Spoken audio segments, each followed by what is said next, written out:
বন্দে মাতরম। USB driver now.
কারণ শুভ কাজে আমাদের ঘরের রেওয়াজ যে অগ্নি আমাদের মননকে, আমাদের হৃদয়কে শুদ্ধ করে, তাই সেই শুদ্ধ মনে সমস্ত কাজ করতে হয়।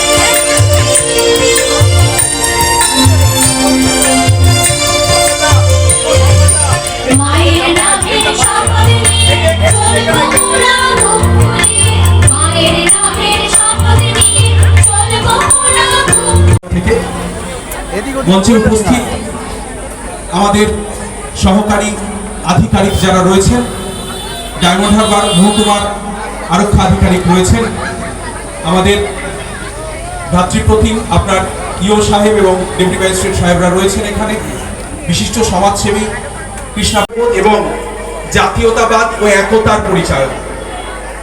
আমরা ভারতীয় হিসেবে, পশ্চিমবঙ্গবাসী হিসেবে গর্ব অনুভব করি একে অন্যকে আপন করে নেওয়ার এই শুভ দিনে।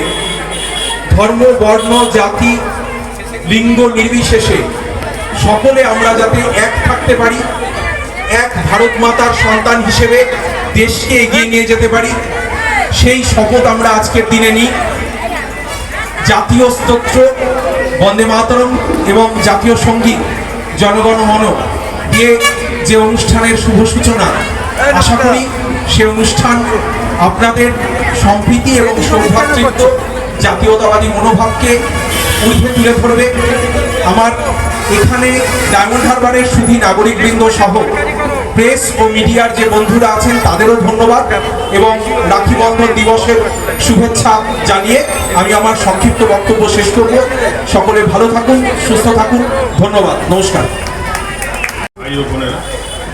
আজ এই রাখি উৎসবে এই মঞ্চ থেকে সবাইকে আন্তরিক ভালোবাসা অভিনন্দন জানাই। আমাদের উর্দি যেটা রক্ষার প্রতীক, উর্দি রক্ষার একটা সিম্বল আমাদের ইয়ে থাকে সেইভাবে, সেরকমই আজকে রাখি এটাও হচ্ছে একটা সুরক্ষার কবচ। একটা বোন এবং ভাইকে রাখি পড়ায় তখন সবসময় আশা রাখে ভাই আমাকে রক্ষা করবে, সেই মতো ভাইও বোনকে সবসময় সুরক্ষিত রাখার আশ্বাস। আজকে বাঁকুড়া ডায়মন্ড হারবার জেলার পক্ষ থেকে আমি সব বোনেদের এটা জানাই কি যাতে যখনই কোনো রক্ষার বা ইয়ে হবে সেটার জন্য সবসময় জেলা পুলিশ উপস্থিত থাকে। ধন্যবাদ।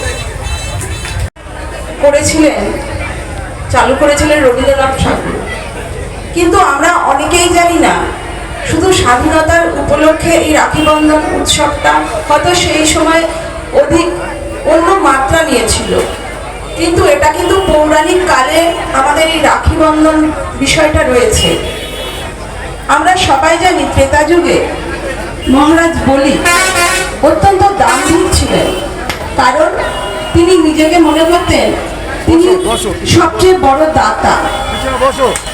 তার দাম্ভিকতায় স্বর্গ মর্ত পাতাল সবাইকে ভয়ে ভয়ে থাকতেন।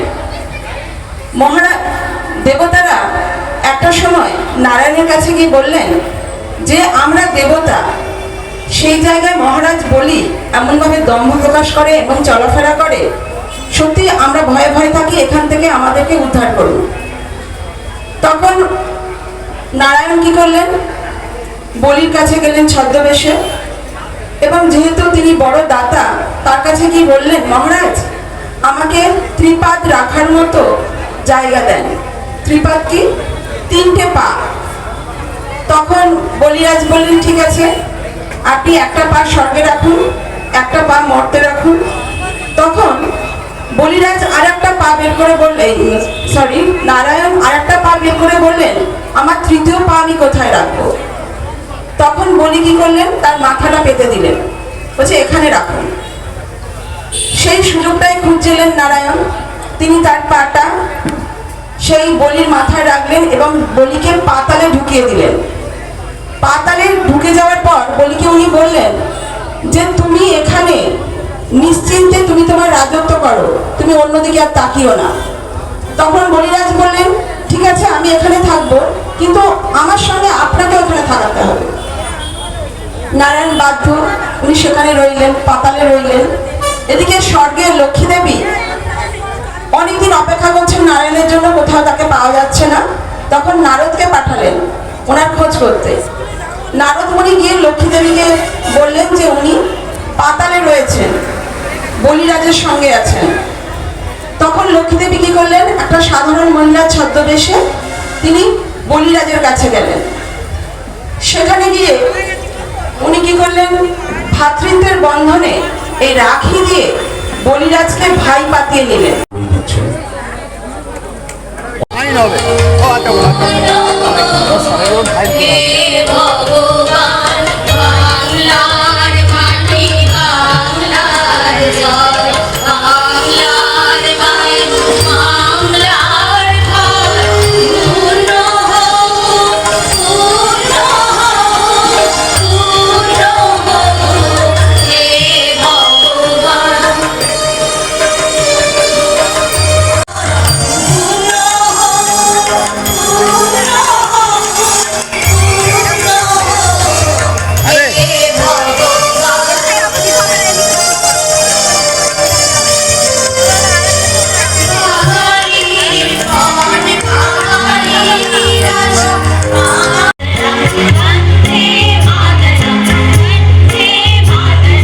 দাঁড়া দাঁড়া দাঁড়া দাঁড়া দাঁড়া দাঁড়া দাঁড়া দাঁড়া